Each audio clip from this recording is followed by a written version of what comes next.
안녕하세요. 자청 보물이 채널입니다. 여러분들 밖에 봄꽃들이 활짝 피었어요. 제가 새벽 운동을 나가는데요. 코로나 때문에 또는 우리 보물들 때문에 너무 지쳐서 봄 내음조차 맞지 못하는 분들 계실 것 같아서 제가 대신 영상을 찍어 왔습니다. 잘 찍은 실력은 아니지만 벚꽃 구경하시면서 오늘 얘기 들어주시면 될 것 같아요. 오늘은 학교 입학에 관련된 영상입니다.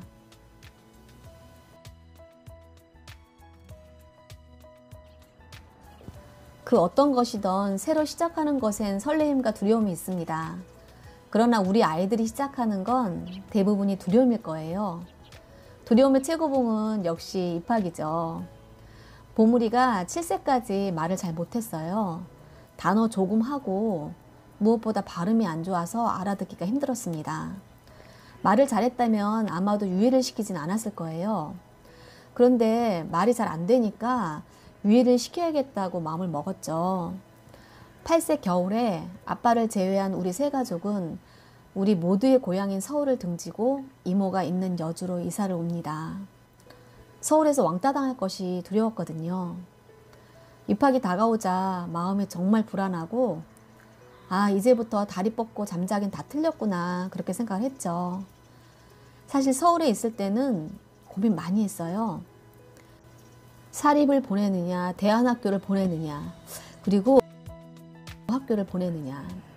그 학교는 아마 이름만 대면 대부분 다 아실 학교예요. 통합학교면서 발달 장애인에게 배려를 굉장히 많이 해준 학교로 유명하죠. 그런데 금전적인 부담도 컸지만 아무 연고도 없는 곳이었고 거기다가 종교를 바꿔야 하는 큰 문제가 있었어요. 같이 치료실 다니던 엄마가 그 학교에 입학을 시켰거든요. 그런데 그 엄마가 그러더라고요.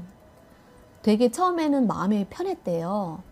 마음이 편하긴 한데 계속 좀 시간이 지나다 보니까 학교도 그렇고 비장의 친구들도 그렇고 아이에게 너무 맞춰주다 보니까 이렇게 계속 가다가는 아이가 과연 성장할 수 있을까? 그런 생각이 들었대요. 이 맞춰지는 시스템이 언제까지 계속 가능하겠느냐고요. 어차피 중학생까지만 가능한데 그럼 그 이후는 어떡하냐는 얘기를 하더라고요. 제 생각도 같은 생각이었어요. 장애 비장애 상관없이 계속 케어만 해주면은 의지하는 마음만 커지지 않을까 그런 생각입니다. 아무튼 보물이는 1년을 유예하고 한 학교에 5개 반 정도 있는 집 근처 학교에 입학을 시켰습니다. 정말 다행스러웠던 건 입학식이 있는 강당에서 줄을 서 있었고 교실 안에서 착석하고 있었다는 겁니다. 말 잘하는 것보다 사실 이게 학교 다닐 때 굉장히 중요합니다. 그것만으로도 가슴을 썰어낼 수 있었어요. 입학식 당일날 담임선생님께 면담을 요청했습니다. 선생님께 선생님 제 아들은요 이렇게 면담을 하면서 정말 진심과 정성을 다해서 아들의 특성을 설명했습니다. 학교 생활 중 이런 면이 있을 수 있지만 이런 좋은 점도 가지고 있다라고 얘기했어요. 그 이후로도 매년 고등학교 입학하기 전까지 진급한 후 3일 안에 무조건 선생님을 배웠습니다. 호출되어 가기도 했지만 간간히 선생님을 찾아뵙거나 전화로 소통을 했습니다. 선생님을 찾아뵐 때는 미안해하거나 너무 저자세일 필요는 전혀 없습니다. 간혹 보면 좀 그러신 부모님들이 계시더라고요. 첫 대면에서는 아이의 특성뿐 아니라 아이의 성장을 위해서 어떤 노력이 있었는지와 사랑과 관심을 받고 자란 아이라는 것을 이야기 속에 자연스럽게 녹여냈습니다. 이 아이가 귀한 아이라는 것을 간접적으로 표현하는 거죠. 6년 내내 대부분 젊은 여선생님이었기 때문에 좀 힘에 부처하시기도 하셨고 조심스럽게 사랑반을 권유받기도 했었어요. 그런데 어찌됐던 그럭저럭 예상보다는 6년을 잘 다녔습니다. 보물이는 초등학교 내내 일반반에 계속 있었어요. 트러블이 생기면은 상대방 부모님에게 아이의 특성을 설명하고 진심으로 사과했으며 변상할 건 바로바로 변상했습니다. 사고도 꽤 쳤으니까요. 좀 심했다 싶으면 아이 아빠와 같이 사과하러 가기도 했습니다.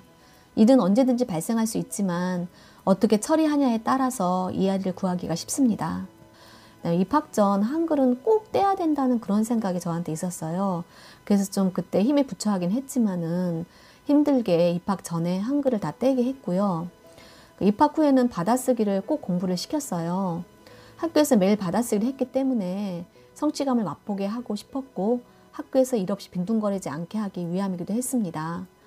무엇보다 자폐가 있다고 아무것도 못하는 건 아니라는 걸 인식시키고 싶었습니다. 그런데 그때 열심히 시킨 받아쓰기가 잘하고 나서 톡을 할 때도 지금 글을 쓰는데도 큰 도움이 되고 있습니다. 그렇게 생각할 수도 있을 것 같아요. 경증이니까 그렇게 가르칠 수 있는 것 아니냐고. 사실 전 경증인 줄 알았는데 9살 때 마지막 갔던 병원에서 아이 지능지수 듣고 정말 큰 충격을 받았었어요.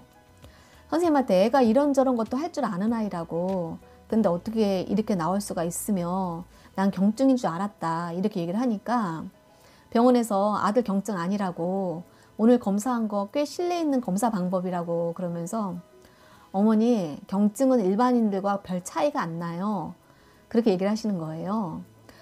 전 그때 왜 그렇게 속으로 화가 났는지 모르겠는데 정말 속으로 씩씩거리면서 병원 나오면서 내 아들 내가 키운다, 내 아들 내가 더 잘 알아 그러면서 이제 병원 다시는 안 와 그러면서 나왔던 기억이 납니다. 이런 경우가 있었어요. 고등학생인데 말도 거의 못하고 학교 쉬는 시간에 공중공중 막 뛰어다니는 친구였어요.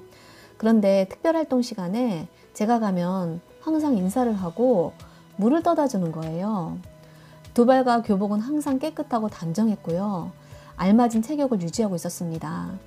50분의 수업 시간에 딴짓 안 하려고 굉장히 노력하는 모습이 보였어요. 얼마나 교육을 잘 시켰는지 부모님의 정성을 한눈에 알 수 있었습니다. 중증이어도 안정감이 느껴졌어요. 그래서 제가 항상 그렇게 정서가 정말 중요하다 이걸 강조하는 거예요. 또 아이가 에너지를 발산할 수 있는 그런 운동을 꼭 찾았으면 좋겠고요. 부모가 아이를 귀하게 여기고 믿어주면 그 마음이 여기저기 닿는 것 같아요. 그리고 아이는 조금씩이라도 성장하는 거 잊지 마시기 바랍니다. 영상 도움이 되셨으면 좋아요, 구독 부탁합니다. 감사합니다.